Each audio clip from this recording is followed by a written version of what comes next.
3 দিন। এখন আমাদের দেশে দেখা যায় মারা গেছে আজকে, কালকে আমরা দোয়ার ব্যবস্থা করি। আজকে কি না বাবা?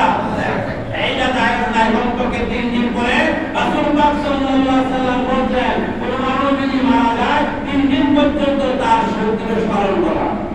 কয়দিন? 3 দিন। আমাদের দেশে দেখা যায় যে 2 দিন করে আমরা পালন করার লাগা পাগল হয়ে যায়। আছে কি না? একজন গরিব লোক মারা গেছে, সেও চায় কি করে দিন করে খতম করা। এটা কোনো জায়েজ নাই বাবা। খতম করা নাই না, ফরজ না, ওয়াজিব না। দিন আপনাকে দেওয়া হলো ফরজ। দিন দেওয়া কি ফরজ, কিন্তু দিন করে এগুলা করবেন না। অনেকে দেখা যায় গরিব মানুষ মারা গেছে, 12 দিন তাকে খাওয়ার ব্যবস্থা করে, এটা দরকার নেই বাবা। যার সামর্থ্য আছে সেই কিছু গরিব মিসকিন এতিম আত্মীয় স্বজনকে খাওয়াইতে পারে, কিন্তু মানব কন্যা ইয়া করে এগুলা হাদিসের মধ্যে জায়েজ নাই। তার সমর্থন আমরা কেন তাকে জোর করে ব্যবস্থা করতেছি? এর কোনো প্রয়োজন আছে? প্রয়োজন নাই। এই জন্য আল্লাহ রাসূল বলেন, যখন মানুষ ইন্তেকাল করে তখন 3 দিন শোক দিবস পালন করা। কয়দিন বাবা? 3 দিন। আমাদের দেশের মধ্যে বলে দিলে এমন যাবুগা, আমার মেয়ে যাবুগা, নামাই যাবুগা, ছেলে যাবুগা, কিন্তু আমরা তাড়াহুড়া করে করি। আমরা আল্লাহ রাসূলের সুন্নাত পালন করলাম। আল্লাহ রাসূলের গুনাহ পালন যারা বেশি অসুবিধা করে যাক না, যারা আছে তারা নিয়ে করেন, অসুবিধা আছে? অসুবিধা নাই। আমরা আল্লাহ রাসূলের ইয়া তাড়াহুড়া করে, আল্লাহ রাসূল বলেছেন 3 দিন শোক দিবস পালন করে, আমরা 1 দিন 2 দিন বলে শেষ। এটা আল্লাহ রাসূলের কথা আমরা মানলাম। যখন আল্লাহ রাসূলের ওয়াজ হয়ে গেল, সমস্ত মানুষ কান্নাকাটি শুরু করে দিল। এমন সময় মধ্যে হযরত ওমর ফারুক রাদিয়াল্লাহু তাআলা আনহু বলেন, হে দুনিয়ার মানুষ, কেউ যদি বলো এই আল্লাহ রাসূলের ইন্তেকাল হয়ে গেছে, তাহলে আমার তলোয়ারের হাত থেকে তোমরা বাঁচতে পারবে না, তোমাদের কল্লা গ্রহণ করে দেব।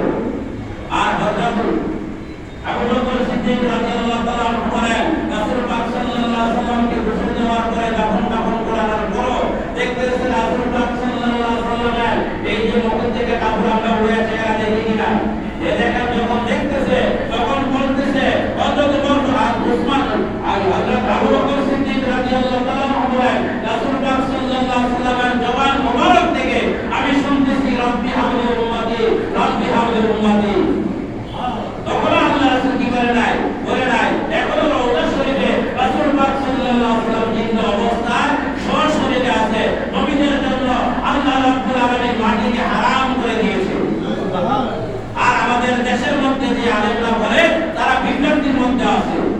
তারা কিসের মধ্যে আছে? তারা কোরআন বলে ঠিক আছে, কোরআনকে মানে না। কোরআনকে কি করে না? মানে না। শুধু নবীদের কথা।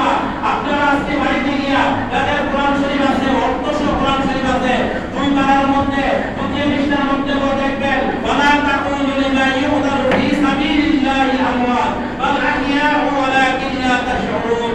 আল্লাহ পাক রব্বুল আলামিন বলতেছেন, দুনিয়ার মানুষ যারা আমার রাস্তায় ইন্তেকাল করেছে তাদের কি তোমরা মৃত্যু বলিও না, তাদের কি তোমরা মৃত্যু বলিও না।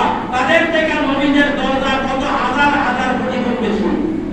তো এটাকে আমি বানায় বলছি, আপনারা কোরআন শরীফ তাদের বাংলা কোরআন শরীফ আছে, আজকে গিয়ে বাড়িতে দেখবেন, যদি না দেখেন কোরআনের শব্দ আপনারা বলবেন, প্রত্যেকটা কোরআন শরীফের মধ্যে আছে ওয়ালা তাকুলু লিমা ইউদারু ফি সাবিলিল্লাহি আমওয়াত। এই আয়াতের অর্থ আপনি বলে দেখবেন, সহজ ভাষায় বলেছে, যারা আল্লাহর রাস্তায় মৃত্যুবরণ করেছে তাদেরকে তোমরা মৃত্যু বলিও না।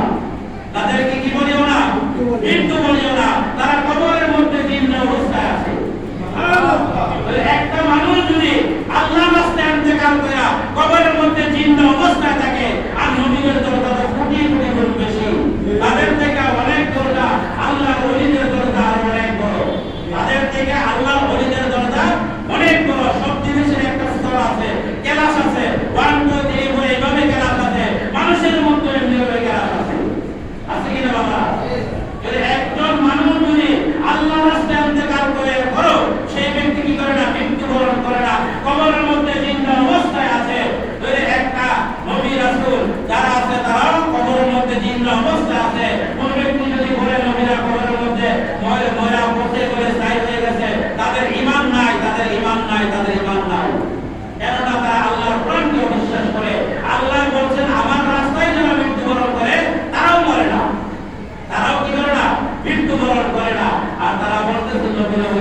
আমাকে